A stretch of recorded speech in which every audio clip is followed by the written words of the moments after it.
السلام علیکم دوستو، میں ہوں سارہ عارف اور آپ دیکھ رہے ہیں ایس ایم ورلڈ۔ آپ سب کو ایس ایم ورلڈ میں خوش آمدید۔ کئی دہائیوں سے مسلمانوں میں ایک بہت بڑا اختلاف ہے۔ اللہ تعالیٰ فرماتے ہیں کہ بے شک اللہ اس بات کو نہیں بخشتا کہ اس کے ساتھ شرک کیا جائے، اور اس سے نیچے جو کچھ ہے جسے چاہتا ہے معاف فرما دیتا ہے، اور جس نے اللہ کا شریک ٹھہرایا تو بے شک اس نے بہت بڑے گناہ کا بہتان باندھا۔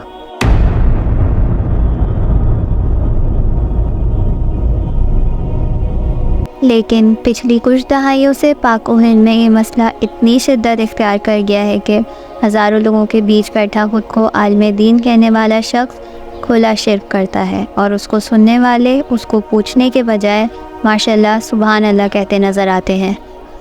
ان فرقہ پرستوں نے اپنے بزرگوں کی طرف ایسے واقعات منسوخ کر کے مسلمانوں کا برین واش کیا ہے کہ اب ان سب کے نزدیک یہ عام سی بات ہو چکی ہے۔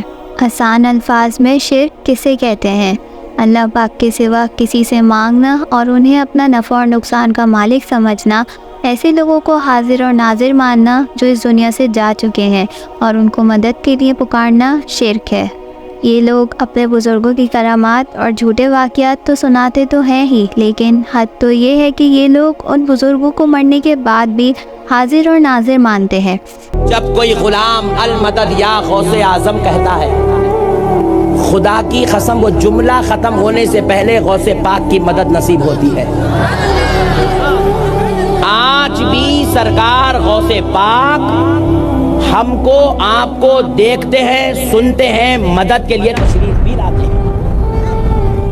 حضرت عیسیٰ علیہ السلام نے بنی اسرائیل کے سامنے اپنی نبوت اور معجزات کا اعلان کرتے ہوئے یہ تقریر فرمائی جو قرآن مجید کی سورہ آل عمران میں ہے، اور اللہ اسے کتاب و حکمت، تورات اور انجیل سکھائے گا، اور بنی اسرائیل کی طرف رسول ہوگا کہ میں تمہارے رب کی طرف سے تمہارے پاس ایک نشانی لایا ہوں، وہ یہ کہ میں تمہارے لیے مٹی سے پرندے جیسی ایک شکل بناتا ہوں، اور پھر اس میں پھونک ماروں گا تو وہ اللہ کے حکم سے فوراً پرندہ بن جائے گی، اور میں پیدائشی اندھوں کو اور کوڑ کے مریضوں کو شفا دیتا ہوں، اور میں اللہ کے حکم سے مردوں کو زندہ کرتا ہوں، اور تمہیں غیب کی خبر دیتا ہوں جو تم کھاتے ہو اور جو اپنے گھروں میں جمع کرتے ہو۔ بے شک ان باتوں میں تمہارے لیے بڑی نشانی ہے اگر تم ایمان رکھتے ہو۔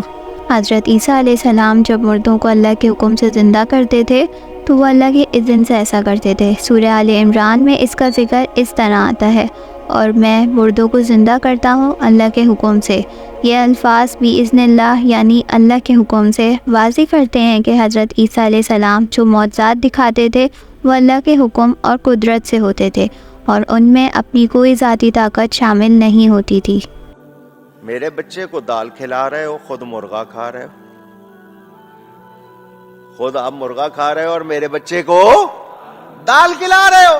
غوث پاک اس کی بات سنتے جب مرغا کھا لیا آپ نے ہڈیوں پر ہاتھ رکھا، فرمایا قم بِإِذْنِی، اٹھ میرے حکم سے، وہ مرغا زندہ ہو گیا۔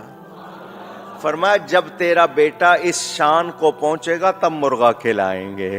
کیا ان کے اس عقیدے کا مطلب یہ نہیں کہ شیخ عبد القادر جیلانی نے جب مرغا زندہ کیا تو انہوں نے کہا قم بِإِذْنِی یعنی اٹھ میرے حکم سے؟ تو کیا ان کے پاس یہ طاقت ہو سکتی ہے کہ وہ اللہ کے حکم کے بغیر کسی کو زندہ کر سکیں؟ استغفر اللہ۔ اور پھر یہ شرک میں اتنے اندھے ہو گئے کہ ان لوگوں نے اپنے شرکی عقیدوں سے نہ صرف اپنے بزرگوں کو اللہ کے برابر لا کھڑا کرنے کی کوشش کی بلکہ قرآن کی آیت کا بھی انکار کیا۔ خود غوث پاک نے فرمایا زمین کا بیلنس قائم ہے عبد القادر کی وجہ سے۔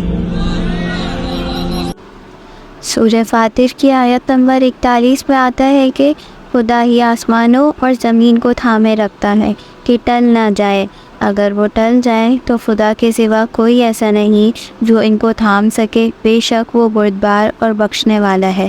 آپ خود سوچ کر دیکھیں کیا کہ یہ قرآن کی ان آیت کا انکار نہیں؟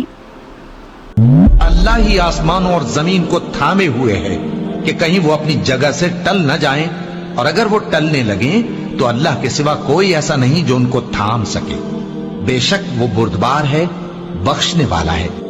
اب یہ ویڈیو دیکھیں جہاں اس مولوی نے قرآن میں بیان اللہ کی شان کو ایز اٹ از